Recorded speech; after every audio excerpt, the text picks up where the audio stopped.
It does look incriminating on the surface, but there are lots of single sentences that, taken out of context, can appear incriminating," said Bob Ward, director of the policy. Of course, that's what he said. That's always their argument, taken out of context.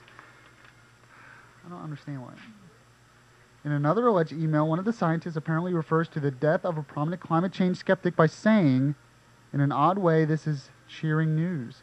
Ward said that if the emails are correct, they might highlight behavior that those individuals might not like to have made public. But he added, "Let's separate out the climate scientists reacting badly to the personal attacks from skeptics to the idea that their work has been carried out in an inappropriate way."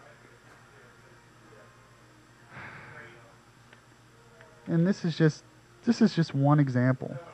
And I think this is going on, and I've talked a lot about the evidence.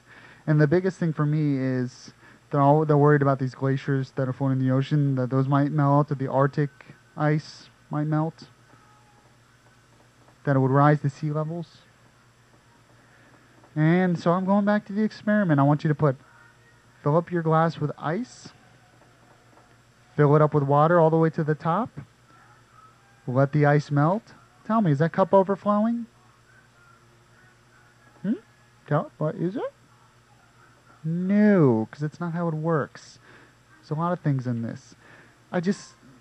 Maybe it's my belief in God or my humility and my understanding, but there is just no way that we can truly understand climate. And if you look throughout history, climate's constantly changing, up and down. You have famines and really bad winters and really bad storm seasons. You have ice ages and warm periods. Why do you think Greenland was called Greenland? The sun is not a static thing like a flashlight, but it's full of energy, has sunspots, solar flares, all that affects the idea that we, by emitting the very thing we exhale, just emitting a little bit more of it, can truly understand the scope of the climate on the planet, the scope of the atmosphere, the scope of what is going on. And there is a lot of evidence the other way. There are a lot of skeptics, and now they're gaining more ground because it seems like things are actually cooling. And then you talk about how the scientists in the 1970s were absolutely sure we were going into another ice age. Time Magazine, Newsweek, all those newspapers had that in the 70s. No, it's very hard for me to believe that. And then these leaked emails are proof they seem to be legitimate as far as the news is saying so far. And people know this is going on. You can't tell me that these universities want grant money to study this stuff. No. But I think maybe this is a conspiracy by women to take more power against men. This is according to the Times Online. Women's carbon print is small, but climate change hits them harder. Once again, men are bad, women are good. It's by Ben Webster. Women have a lower carbon footprint than men, but are more vulnerable to the adverse effects of global warming, according to the United Nations State of the World Population Report. Women drive and fly much less than men and purchase fewer carbon-intensive goods. The research found that women in industrialized countries were more likely to be ecologically friendly in organic foods, were more likely to recycle rubbish, and more interested in efficient energy use. Do you ever feel like our society just is getting rid of men? Trying to feminize men? I mean, look at every sitcom out there. How many sitcoms has the men as a fat, or a lazy, or stupid? You know, everyone loves Raymond, King of Queens, Simpsons, 2.5 Men. This is just the tip of the iceberg. I feel like everything's always men's fault, especially white. The report also found that dietary differences contributed to women's lower carbon footprint. It is said not only do women eat less in proportion to their body size, but at least in some countries they consume a more vegetable-oriented and less meat-based diet. Men tend to eat much more meat. That's because men eat much more, period. In Denmark, men eat 139 grams of meat daily on average compared with women who eat 81 grams. So guess what, men? Now your women, now your wives and your girlfriends, you know what? They'll have this argument. Everything's your fault, and not only is everything your own fault, but even global warming is your fault. Men, causing global warming. Come on, you know it's coming. You know it's coming. It's right here. I mean, we're doing it apparently. We're causing the hoax. You are listening to the Michael Yaffee program, WNSC.UCF.edu online radio. You're listening to the Michael Yaffee program, WNSC.UCF.edu online radio. Well.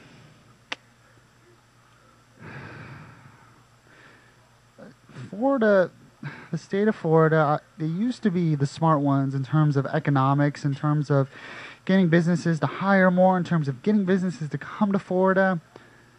I think those days might be over. Because this article I found on WFTV.com just doesn't make any sense. I'm just reading. Florida unemployment tax on businesses to jump. So we have unemployment going up. And we're going to encourage businesses to hire more people by hiring a tax. It's from Tallahassee. Unemployment compensation taxes paid by Florida businesses will skyrocket next year due to the state's high jobless rate that hit 11% in September, revenue officials said Wednesday. The minimum tax will jump from $8.40 per employee to $100.30, an almost 12-fold increase. While the maximum will go up to $378 per employee to $459. The exact amounts for each business will be based on a formula that includes benefits paid to former employees over the past 3 years. So let me get this straight. We have our state legislature, and they're around, and the local legislature, they're around, and they're saying, they have all these unemployed people, and they're like, how can we get these unemployed people money? Well, usually the thing would be to cut taxes, to encourage businesses to hire more so they have jobs, so the government doesn't have to give them money because the businesses will be giving them the money because they'll have jobs there. No. We're the government. We want to give them money ourselves. And where are we going to get this money? We're going to tax those businesses by an increase of 12-fold. But so what's going to happen? Well, the businesses are not going to be able to afford as many employees, so they're going to, instead of hiring more, keeping it the same, they're going to cut more. So the number of unemployed people will go up, and then Florida will say, well, we don't have enough money for all these new unemployed people, so what are we going to do? We're going to hire the tax, which goes to they're going to hire the tax on the businesses, and the businesses are going to scream and be like, what are you doing? And hopefully vote these bums out who are doing this, maybe. I'm just saying, it doesn't make sense.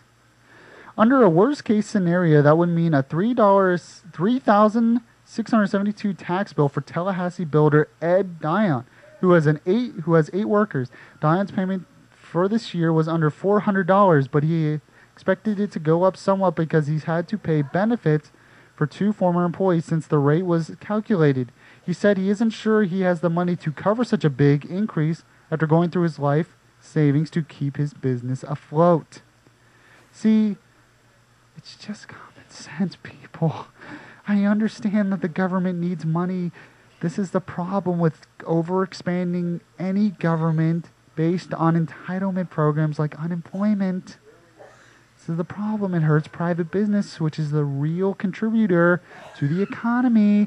And he talked about a small business, which is going to hurt. Might not be able to stay afloat, which means more people will be out of a job because you increase the taxes. It becomes a point where it is no longer profitable to have employees, said Diane, who specialized in remodeling.